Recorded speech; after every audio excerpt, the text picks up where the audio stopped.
Hey guys, this is Dr. Hub. In case you haven't subscribed, please do subscribe for updates.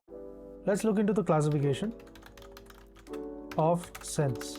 Classification of the sense, which is based on the source of stimulus.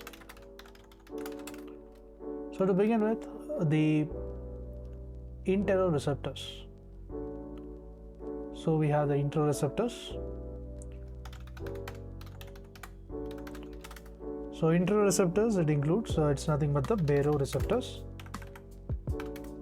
and the exteroreceptors are nothing but the touch receptors. Exteroreceptors is the touch receptor. Then comes the telereceptor. Telereceptor is for the rods and the cones. They are nothing but the telereceptor. Then comes the proprioceptors. The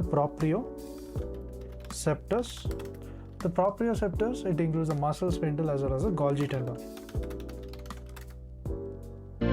To learn and grow daily like this, please do subscribe.